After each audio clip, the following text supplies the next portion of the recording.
वो है आणविक ठोस।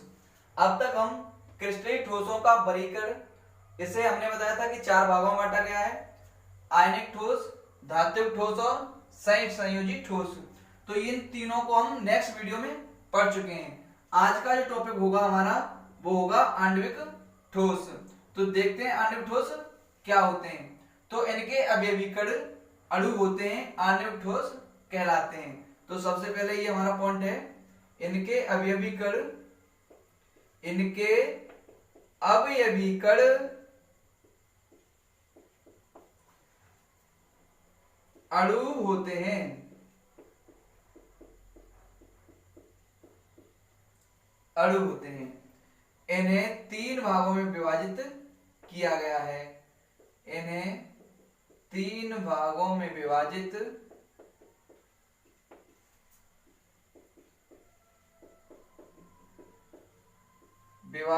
किया गया है। जिसमें से नंबर फर्स्ट है अध्रुवीय ठोस, अध्रुवीय ठोस, ठीक। सेकंड है ध्रुवीय ठोस और थर्ड है हाइड्रोजन बंध,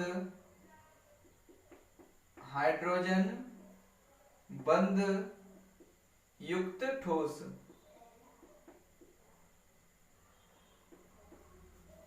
अध्रुवीय ठोस, ध्रुवीय ठोस और हाइड्रोजन बंध युक्त ठोस। तो सबसे पहले हम पढ़ेंगे अध्रुवीय ठोस के बारे में। तो देखते हैं अध्रुवीय ठोस किसे कहते हैं। तो सबसे पहले इनके अणु आपस में लंदन बल द्वारा जुड़े होते हैं, इनके अणु, इनके अणुओं के बीच या इनके अणु आपस में हम कुछ भी कह सकते हैं, या इनके अणुओं के मध्य लंदन बल होता है। नेक्स्ट पॉइंट है ये विद्युत के कुचालक होते हैं, कुचालक होते हैं। नेक्स्ट पॉइंट है ये सामान्यतः कमरे के ताप तथा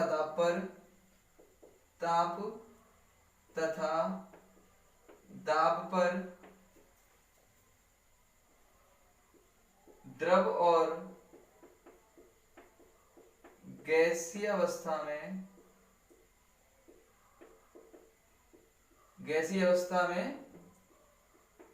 होते हैं, ठीक है। ये मुलायम कठोर होते हैं। ये कैसे कठोर होते हैं? बहुत ही मुलायम, ये मुलायम कठोर होते हैं।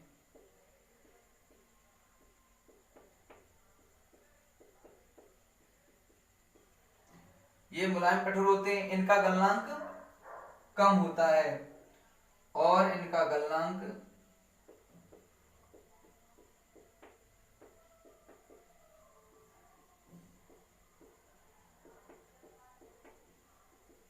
कम होता है। तो अध्रुवीय ठोसों के अंतर्गत इतने गुण पाए जाते हैं। कौन से? इनके अणुओं के मध्य लंदन बल होता है, इनके अणु के मध्य लंदन बल होता है, ये विद्युत के कुचालक होते हैं, ये सामान्यतः कमरे के ताप पर यानी नॉर्मल जो कमरे का ताप होता है उसे हम 25 डिग्री सेंटीग्रेड काउंट करते हैं। तो ये सामान्यतः कमरे के ताप तथा दाब पर द्रव या गैसीय अवस्था में होते हैं। ये मुलायम होते हैं, यानी ये मुलायम कठोर होते हैं और इनका गलनांक कम होता है। जैसे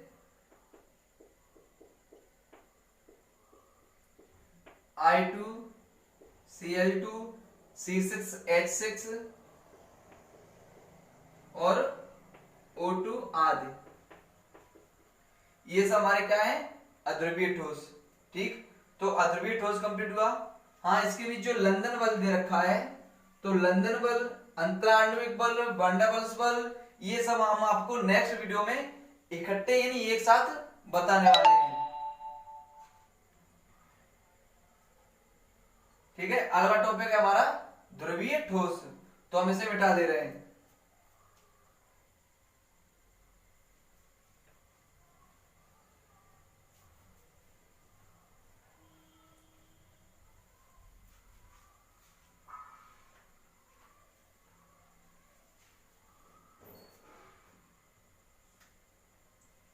नेक्स्ट हेडिंग क्या हुई हमारी, ध्रुवीय ठोस।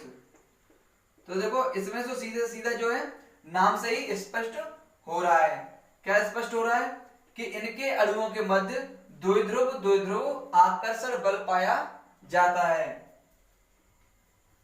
इनके अणुओं के मध्य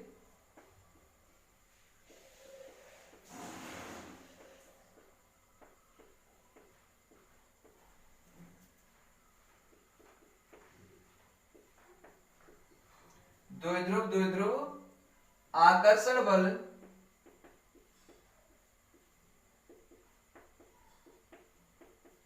पाया जाता है या आकर्षण बल द्वारा बंधे होते हैं।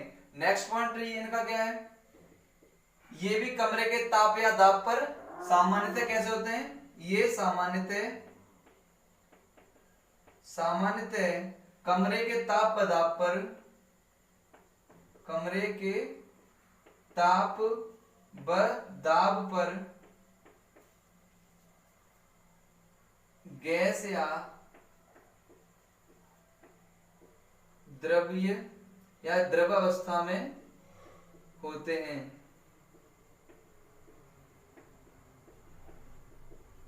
गैस या द्रव अवस्था में होते हैं। ये वैद्युत के कुचालक होते हैं। कैसे होते हैं, ये विद्युत के कुचालक होते हैं। ये विद्युत के कुचालक कह दें या अचालक कह दें, एक ही बात होती है। तो ये विद्युत के कुचालक होते हैं।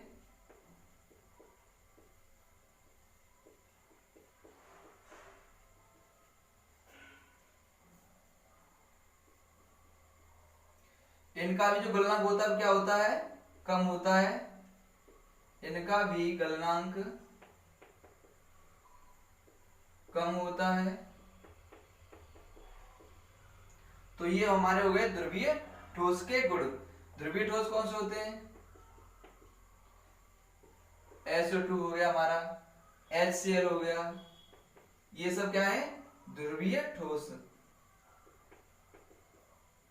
ठीक है, तो ध्रुवीय ठोस समझ में आया। इनके अणुओं के मध्य द्विध्रुव आकर्षण बल पाया जाता है। ये सामान्यतः कमरे के ताप पर और दाब पर द्रव्य या गैस अवस्था में होते हैं। इनका भी गलनांक कम होता है। यानी जो हमारे अध्रुवीय ठोस थे उनके सापेक्ष इनका गलनांक क्या होता है, कम होता है। और इनके एग्जाम्पल क्या हो गए, SO2, HCl आदि। ठीक है, नोट कर लो ये आप सब लोग। ये ठीक है, अब मैं इसे रफ कर दे रहा हूं। और जो हमारा लास्ट है वो है हाइड्रोजन बंध युक्त ठोस।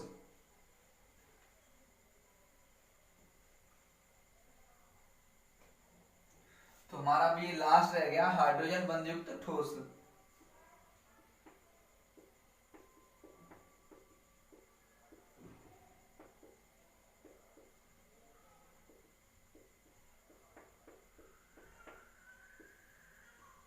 तो इसका देखो पहला पॉइंट क्या है, ये जो बंध या ये वाले जो ठोस होते हैं वो आपस में अंतराण्विक हाइड्रोजन बंध द्वारा जुड़े होते हैं। ये या इनके परमाणु, इनके अणु,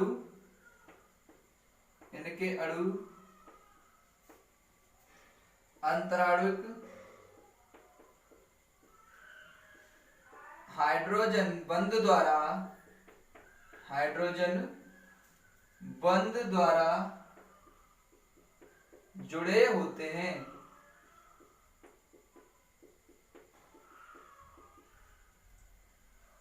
अध्रुवीय और ध्रुवीय ठोसों की तरह ही ये भी विद्युत के कुचालक होते हैं। ये विद्युत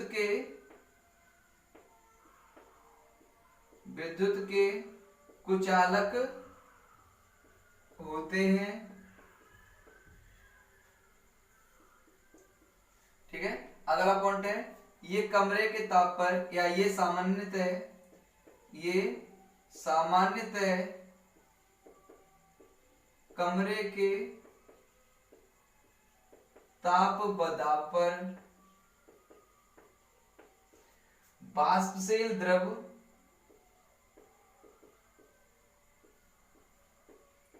या मुलायम ठोस होते हैं ठीक है। एग्जाम्पल में क्या आ जाएगा, H2O यानी बर्फ। ठीक है, तो आज मैंने पढ़ा आणविक ठोस किसे कहते हैं। तो इनके अभिविकर्ण क्या होते हैं, अणु होते हैं, और इन्हें 3 भागों में बांटा गया है। पहला कौन सा हो गया हमारा, अध्रुवीय ठोस, दूसरा ध्रुवीय ठोस, और तीसरा हाइड्रोजन बंध युक्त ठोस। तो इस लेक्चर के अंतर्गत हमारा ये जो टॉपिक था क्रिस्टलीय ठोसों का वर्गीकरण। तो क्रिस्टलीय ठोसों को मैंने बताया कि 4 भागों में विभाजित किया गया है। नंबर 1 आयनिक ठोस, नंबर 2 धात्विक ठोस, नंबर 3 सहसंयोजी या नेटवर्क ठोस, और लास्ट था हमारा आणविक ठोस। तो आणविक ठोस यानी अब ये हमारे चारों कंप्लीट हो गए हैं, और इन्हीं चारों को कंप्लीट होने के साथ साथ हमारा टॉपिक क्रिस्टलीय ठोसों का वर्गीकरण भी कंप्लीट होता है। आगे की स्टडी हम नेक्स्ट वीडियो में पढ़ेंगे।